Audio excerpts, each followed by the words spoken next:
의대 증원을 두고 정부와 의사들이 강대강 대치 중인 가운데 진료나 수술 일정이 연기되는 등 의료 대란이 현실화하는 모습입니다. 이런 상황에서 가장 큰 피해를 보는 건 하루하루가 절박한 환자와 보호자들이겠죠. 그래서 오늘 저희 뉴스라이더에서는 환자들의 얘기를 직접 들어보는 시간 마련했습니다. 한국중증질환자연합회 안선영 이사와 함께 자세한 얘기 나눠보겠습니다. 네, 안녕하십니까? 안녕하십니까? 네. 자, 일단 안 이사님도 지금은 건강하게 계시지만 네, 그렇습니다. 이전에 투병하셨다고 들었어요. 네. 예, 어떤 상황이셨나요? 그때 저 같은 경우에는 사기로 넘어가는 상황이었고요. 저도 이제 좀 급한 상황이었습니다. 그래서 이번 사태가 좀 남달리 느껴지는 이유가 예. 만약에 제가 지금 수술을 앞둔 상황에서 이런 일이 생겼다 그러면 정말 크게 좌절할 것 같거든요. 더군다나 너무나 상식적으로도 알고 있지만 1기, 2기, 3기, 4기에 대한 그 온도가 환자들이 그 병명을 알게 된 온도가 굉장히 달라요. 예, 그런데 만약에 3기를 넘어섰다 그러면 우선은 다른 데로 전이가 됐다란 얘기인데 그런 상태에서 수술까지 미뤄진다 그러면 가족들까지도 굉장히 많은 부분에서 좌절감을 맛보실 겁니다. 10년 전에 암 투병을 네, 그렇습니다. 하셨고 현재는 1년에 한 번 검진 받으신다고 그렇습니다. 들었어요. 예, 지금은 건강한 상태신 네, 거죠? 예. 지금 감사하게도 건강합니다. 예. 이전에 그런 투병 생활 하셨던 만큼 지금 환자분들이 겪을 그런 두려움이나 어려움에 대해서 많이 공감하고 계신 상황인데 조금 전부터 샌프란스 병원의 전공의들이 병원을 떠났다는 소식이 전해지기도 했습니다. 예. 그렇습니다. 환자 당사자들은 지금 어떤 감정이 가장 클 것 같으세요? 두려울 겁니다. 우선은 원망하기 전에 두려울 거예요. 왜냐하면 암 환자들은 사실은 수술을 할 수 있다라는 건 또 하나의 기회로 여겨지거든요. 네. 그리고 또한 지금 이제 수술에만 집중돼 있는 것보다 주기를 맞춰야 되는 항암 치료 문제도 있어요. 추적 치료 문제도 있고요. 네. 네, 그리고 이제 만약에 넘어간다 그러면 지금 제가 이제 같이 움직이고 있는 한국 아토피 중증 협의회 같은 경우에도 지금 산정특례에서 6개월마다 한 번씩 재검사를 통해서 산정특례 혜택을 또 받아야 되거든요. 그렇지 않으면 6개월 동안 이 모든 부담이 가족에게로 돌아가요. 그러니까 암 환자들의 문제가 아니라 그러니까 중증으로 속해 있는 분들은 지금 여러 가지 면에서 두려우시고 그리고 문자로 받았던 날짜가 기약이 없는 부분 때문에도 2중, 3중으로 힘드실 거예요. 지금 상황은. 예. 자, 그러다 보니까 지금 여러 개 환자 단체가 모여서 한국중증질환자연합회라는 걸 구성을 했고 지난 15일에는 공동으로 성명도 발표를 하셨습니다. 그렇습니다. 예. 일단 이 단체가 어떤 단체인지 설명을 좀 해주시죠. 지금 우선 저희가 지금 이제 많이들 그 병명은 들어보셨을 겁니다.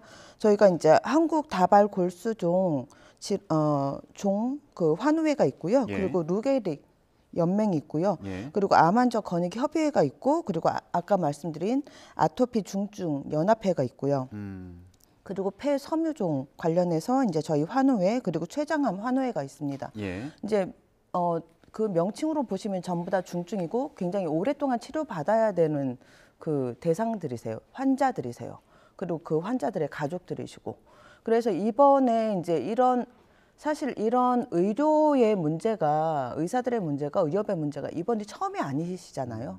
그러다 보니까 이번에 저희 이제 협회에서도 성명서를 발표하면서 환자들의 가족과 그리고 환자들의 입장을 대변하고자 했습니다. 예. 자, 서울의 주요 5개 병원의 전공의들이 오늘 집단 사직서 제출을 예고한 상황인데 뭐 수술이 취소된다거나 뭐 연기된다거나 아니면 다른 병원으로 옮겨야 된다거나 이런 통보를 받는 경우들이 실제로 지금 있다는 보도들이 있잖아요. 예, 혹시 파악한 사례들이 계신가요? 지금 있으신가요? 이제 이러한 사항들 같은 경우에는 한 기대들이 있기 때문에 한 이틀 정도 더 걸린다고 보시는 게 더 정확하실 것 같고요. 이틀이 걸린다는 건 뭐가 우선은 정부에다 기대를 하고 협회에도 기대를 하는 거죠. 그만큼들 간절하신 거예요. 그러시고 이제 지금 저희도 취합된 게 지금 하루에 어제 같은 경우에 사전 예고나 이제 이런 부분이었는데도 불구하고 18건 이상 이제 접수가 돼 있습니다. 근데 그게 이제 전부 다 아까 말씀드렸던 것처럼 막막한 문구들이에요. 입원이나 아니면 수술이나 이런 부분에 대해서도 차후에 고지한다라는 내용과 그리고 일정이 변경되셨습니다. 뭐 이 정도의 문자들이 일방적으로 들어오고 있는 상황입니다. 예. 아, 그러면 뭐 수술이 예정되어 있다가 갑자기 연기가 된다거나 아니면은 뭐 다른 병원으로 옮겨야 되는 네. 그런 상황에서 이제 환자분들 같은 경우는 굉장히 절박할 수도 있겠다. 네, 맞습니다. 예. 혹시 그런 분들의 목소리를 직접 들어보셨나요? 어제도 통화를 2군데와 했고요. 그리고 여기 아까 말씀드린 저희 중증협의회 이 안에 계신 분들과도 통화들이 있었습니다. 네. 뭐라고 하시던가요? 막막해들 하십니다. 어떻게 될 것 같으냐? 지난 2020년도랑 똑같이 그렇게 될 것 같으냐? 아니면 이게 더 길어질 것 같으냐라는 질문이 제일 많았습니다. 아, 근데 지금 협회 측에서도 뭐 상황이 어떻게 될지 장담할 수 없는 그렇습니다. 상황이니까 뭔가 확답을 하기는 어려우셨겠어요. 네, 확답은 어렵죠. 그게 제일 어렵습니다, 사실은. 예. 근데 대학병원 같은 경우에는 진료라든가 수술 일정을 잡는 게 쉽지는 않지 않나요? 굉장히 어렵죠. 그 암 환자, 제가 이제 암 쪽에 있다 보니 그 암을 좀 대표적으로 말씀드리면 원래 이제 암이라고 진단명을 받고 나면 환자들은 그때부터 스트레스 상황이 돼요. 예, 그리고 일반적으로 들어보셔서 아시겠지만 암 환자들 같은 경우는 그때부터 그 암이라는 걸 인지하는 순간부터 그 속도가 좀 빨라진다라는 게 일반 상식이지 않습니까? 그러다 보니 번지는 속도가 빨라질 네, 수 있다. 그렇습니다. 예. 그래서 이제 그런 부분들 때문에도 너무나 힘들어하시고 그리고 그 수술 일정을 못 잡는 상태였는데 항암 치료로 사이즈를 줄인 다음에 수술이 가능하다라고 했던 그런 케이스들도 있으세요. 통화했던 케이스 중에. 예. 그런 분들은 정말 애가 타십니다. 그 사이에 내가 어떻게 될지 아니면 다시 수술이 어려워지는 상태가 되지 않을까라는 그 불안감이 가족분들 전체에 있으세요. 예. 혹시 이거 좀 치료가 미뤄졌다가 그 사이에 암세포가 다시 커지는 거 아니야? 이런 걱정을 한다는 걱정들이 말씀이시군요. 있으시죠. 예. 예. 수술을 연기한 일부 병원의 경우에 급하지 않은 그런 치료, 수술을 미룬 것이기 때문에 문제가 없다 이런 취지로 설명하는 경우도 있다고 하던데요. 세상에 급하지 않은 수술이 있나요? 이게 급한 상황이 됐으니까 수술 과정을 거치는 거지 않습니까? 이게 지금 의협에서 하고 있는 행위를 정당화시키기 위해서 그런 말씀을 하는 것까지는 이해를 하겠지만 의료인의 입장에서 그런 말씀을 실질적으로 내뱉는 건 저는 좀 문제가 있다고 생각합니다. 예. 네. 아, 급하지 않은 수술이나 치료는 없다. 네, 그렇습니다. 예. 2020년에도 의대 증원을 추진을 했었잖아요. 네, 그렇습니다. 예. 그때도 의료계 총파업 움직임이 있었는데 네. 혹시 당시에도 치료에 어려움을 겪은 사례들이 있었나요? 그 당시에는 사실은 협회 차원에서 알아보지 않더라도 많은 기사들이 쏟아졌지 않습니까? 근데 이제 저희가 제일 가슴 아프게 봤던 건 응급실에서의 사항들이었습니다. 제가 알고 있는 케이스, 직접적으로 알고 있는 케이스 같은 경우는 현장에서 일을 하시다가 팔이 절단이 되셨는데 붙이질 못해서 지금 그냥 장애로 계세요. 혈관을 수술해 줄 의사가 없고 응급실에서 대처해 줄 수가 없고. 근데 사실은 내 질병을 알고 있는 상태에서는 다른 병원을 알아보던가 아니면 어떤 방법을 좀 취할 수가 있어요. 네, 잠시만요. 저희가 지금 의대 증원을 두고 정부 의사들이 강대강 대치를 벌인 상황에 대해서 얘기를 하고 있는데 정부에서 한덕수 국무총리 주재로 관계장관 회의를 열고 있습니다. 현장으로 가보시죠. 국민의 바람에 반하는 안타까운 결정입니다. 만약 집단 행동이 본격화된다면 의료 공백으로 인한 국민 불편을 최소화하는 것이 무엇보다 중요합니다. 특히 중증, 응급 환자들이 위협받는 상황을 초래해서는 절대 안 되겠습니다. 정부는 전국 409개 응급의료기관의 응급실을 24시간 운영하여 비상진료에 차질이 없도록 하겠습니다. 응급, 중증 수술을 최우선으로 대응하고 필수 의료 과목 중심으로 진료가 이루어지도록 체계를 갖추겠습니다. 상황이 악화될 경우 공보위와 군의관을 투입할 수 있도록 준비하겠습니다. 공공의료기관의 비상진료체계도 가동합니다. 97개 공공병원의 평일 진료시간을 확대하고 주말과 공휴일에도 진료하도록 하겠습니다. 12개 국군병원 응급실을 민간에 개방하고 필요시 외래 진료까지 확대하겠습니다. 또한 만성, 경증 환자분들이 의료기관 이용에 어려움이 없도록 집단 행동기간 동안 비대면 진료도 전면 허용할 계획입니다. 복지부, 행안부, 교육부, 국방부, 보훈부 등 관계부처는 병원별 비상진료 준비 상황을 철저히 준비해 주시고 점검해 주시고 문 여는 의료기관과 비대면 진료 이용 정보를 국민들이 알기 쉽게 충분히 안내해 주시기 바랍니다. 정부가 여러 번 간곡히 말씀드린 대로 의대 정원 증원 계획은 붕괴되고 있는 지역 의료와 필수 의료를 살리고 국민들께서 양질의 의료 서비스를 받으실 수 있도록 의료 체계를 고치는 더 큰 의료 개혁의 일부입니다. 정부와 전문가, 대학들이 고심해서 내린 결정치입니다. 영국, 독일, 일본 등 우리보다 국민 1인당 임상 의사 숫자가 더 많은 선진국들도 우리보다 먼저, 우리보다 큰 규모로 의사를 증원하고 있습니다. 정부는 무엇보다 대한민국의 미래를 위해 의대 증원을 결정하였습니다. 세계에서 가장 급격하게 고령화가 진행되어 의료 수요가 가파르게 치솟고 있는 상황에서 의사들이 충분히 증원되지 못한다면 지역과 필수 의료 분야는 오래 버티지 못하고 무너질 것입니다. 의사 양성에 길게는 10년의 시간이 걸리는 것을 감안하면 의대 정원은 지금이 마지막 기회입니다. 정부의 의료개혁은 국민뿐만 아니라 의사들을 위한 것이기도 합니다. 정부가 발표한 4대 필수 의료 패키지에는 의료계가 오랫동안 요구해온 내용들이 폭넓게 포함되어 있습니다. 정부는 의대 교육의 질을 높이고 전공의의 근무 여건을 획기적으로 개선하겠다고 약속드립니다. 의료사고 처리 특례법을 제정해 의사들이 안심하고 진료할 수 있는 환경도 조성할 것입니다. 2028년까지 10조 원 이상을 투입해 필수 의료 수가도 개선합니다. 또한 지방에서도 안정적인 진료 환경이 구축되도록 다양한 제도와 지원 방안을 마련하였습니다. 의료계에도 강경한 의견을 내는 분들만 계신 것이 아니라 정부의 진심과 국민의 고통을 이해하는 합리적인 분이 더 많을 것이라고 믿습니다.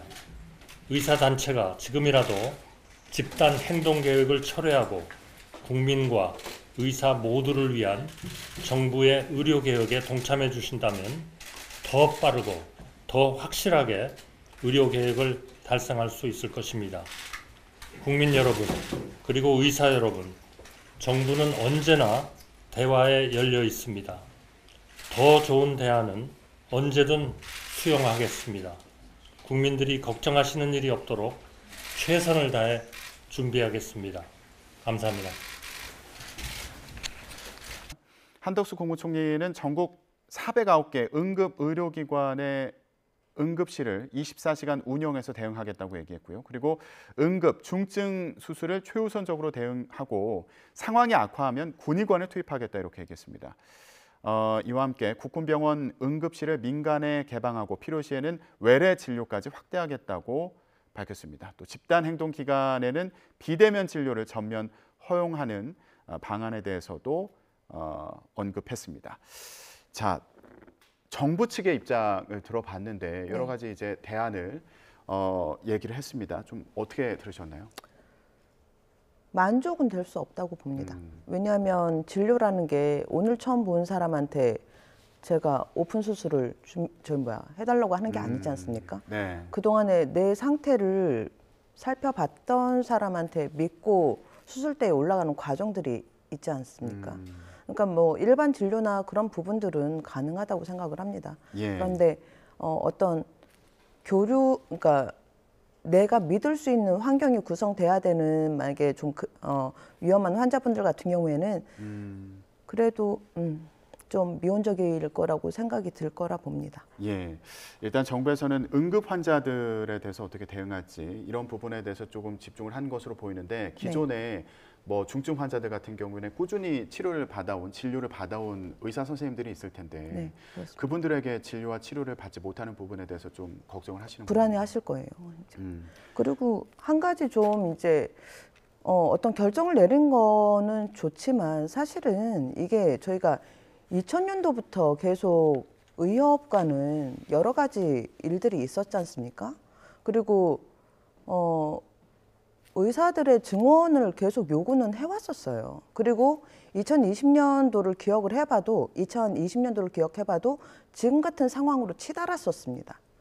근데 의협이 지금 얘기하는 부분들, 그리고 정부에서 왜 의사들이 확대돼야 되는지에 대해서 이유를 얘기하는 부분도 2020년도랑 뭐가 달라진지는 모르겠습니다.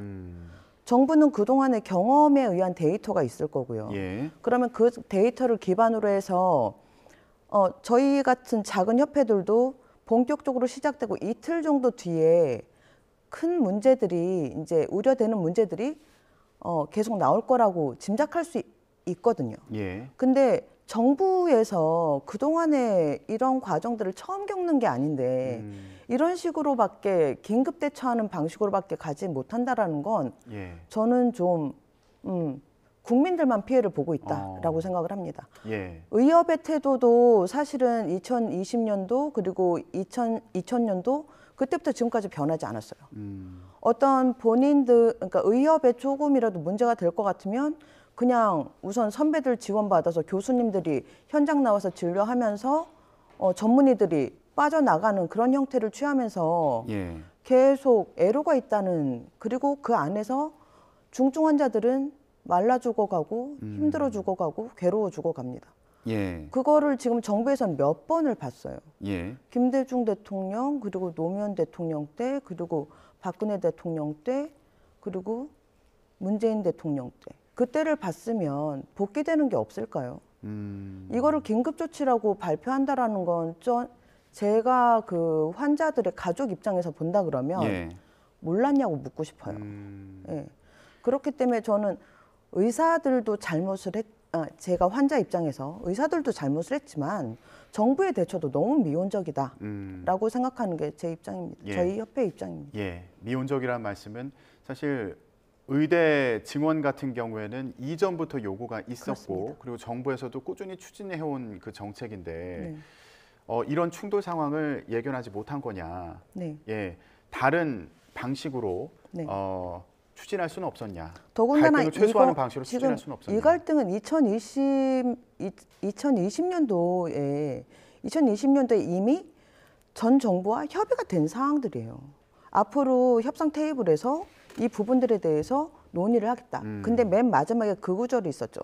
한쪽에서 강제적으로 뭔가 진행을 하진 않겠다. 정부에서 강제적으로 진행하진 않겠다라는 그 문구가 들어있지만 지금 15회차 회의입니다. 그러면 그동안에 뭐를 했던 걸까요? 그리고 지금 시간이 3년이에요. 그러면 그동안엔 뭐를 한 걸까요? 왜 같은 일을 계속 반복적으로 국민들은 겪어야 하는 겁니까? 자, 그러면 한덕수 국무총리 같은 경우도 집단 행동을 철회해달라, 대화의 창구는 열려 있다. 조금 전에 이렇게 얘기를 했는데 그렇습니다. 정부에서 어떤 태도를 보여야 된다고 생각하십니까? 저는 그 협회 내에서도 지금 약간 분쟁이 있다고 들었습니다. 그러니까 협회에서 지금 어떤 정부가 얘기하는 여러 가지 의사들을 확대해야 되는 이유에 대해서 공감하는 분들이 있다고 들었고요. 그리고 그 부분 때문에 지금 협회를 믿을 수 있다 없다 이걸 가지고 또 내부에서 이야기가 있다고 들었습니다. 그러면 정부에서는 좀 더 적극적으로 정말로 이 안에서 피해를 보는 건 아픈 국민들이에요. 아파질 국민들이고. 네. 그러면 정부에서 좀 더 적극적으로 만약에 정말 협상 테이블에 데리고 올 거면 지금 뭐 뉴스를 통해서 계속 뭐 해외의 사례는 어떻고 뭐 이렇게 계속 하는 것보다는 직접 테이블에서 16회차 회의를 하고 17회차 회의를 해서 빨리빨리 정리가 돼야 되지 않겠습니까? 예. 그리고 전 세계적으로 봤을 때도 의사들이 느는 거는 국민들도 공감하실 거라고 봅니다. 예. 왜냐하면 팬데믹을 겪었고 그리고 예. 지금 뭐 우리가 2.6명인가요? 지금 우리 한국이 외국에 같은 경우에 3.12 정도 된다고 들었는데 예. 뭐 그렇게 크게 모자라지 않다? 근데 왜 모자라야 하죠, 의사가? 좀 남으면 안 되는 겁니까? 의협의 입장을 이해를 못 하겠다라는 거예요. 앞으로 팬데믹을 한 번, 두 번 겪을 게 아닌데 의사가 좀 넉넉하면 안 되는 겁니까? 그게 왜 합의가 안 되는지 저로서는 잘 이해가 안 됩니다. 네. 자, 정부에 대해서도 이거 좀 더 차근차근 갈등 없이 이 의대 증원을 추진했어야 하는 거 아니냐고 지적을 해주셨고요. 그리고 네. 의협에 대해서도 의사단체에 대해서도 의사 수를 늘리는 걸 왜 무조건 반대하느냐 네. 예, 이런 취지의 지적을 해주셨습니다. 자, 중증질환자연합회에서 만약에 이번 파업으로 인해서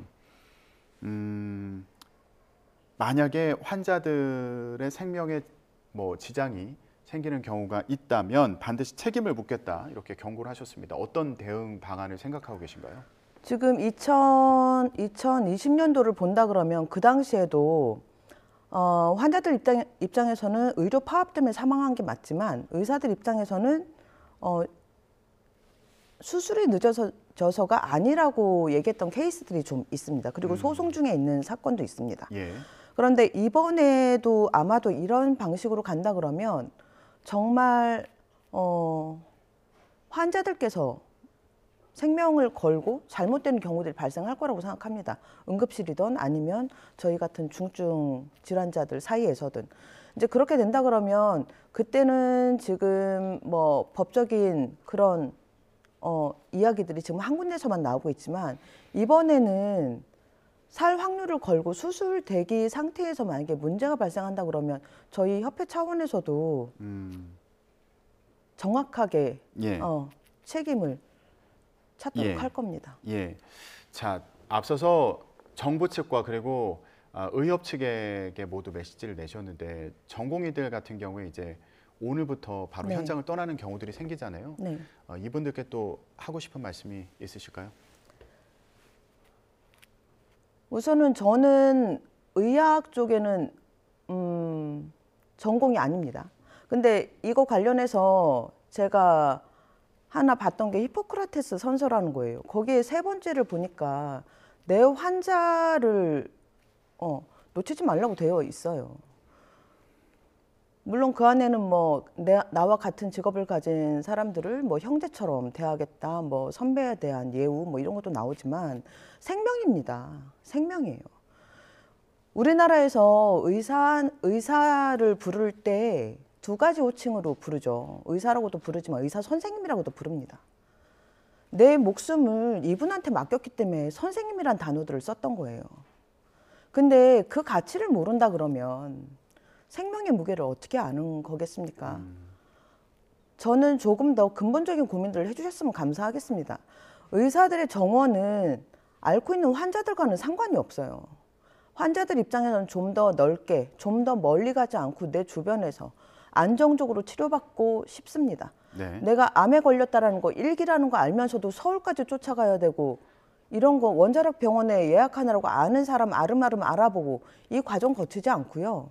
내가 살고 있는 지역에서 마음 놓고 치료를 받고 그래서 내가 지역으로 귀농을 하고 싶을 때도 내가 큰 병은 아니어도 내가 급한 의료 행위를 받아야 될 때는 마음 놓고 받을 수 있다 그러면 예. 내가 지역으로 내려가는 거 지방에 내 삶의 거처를 옮기는 거에 대한 두려움도 저는 훨씬 줄어들 거라고 봅니다. 예. 네, 그래서 좀 합리적으로 사고들을 해주셨으면 감사하겠습니다. 그리고 이 안에는 제일 피해를 보는 건 환자들입니다. 정말 애면불면하고 있는 환자들이 계세요. 그분들한테 희망을 주는 결과들을 내주셨으면 정말 감사하겠고 예. 피해가 절대적으로 없었으면 하는 예. 부탁을 좀 드리겠습니다. 예. 자, 의사들도 지금 의료 현장을 떠날 게 아니라 정부와 좀 더 근본적인 해법에 대해서 논의를 해줬으면 좋겠다 이런 네. 취지의 말씀이셨습니다. 네, 지금까지 한국중증질환자연합회 안선영 이사와 함께 얘기 나눴습니다. 말씀 고맙습니다. 감사합니다.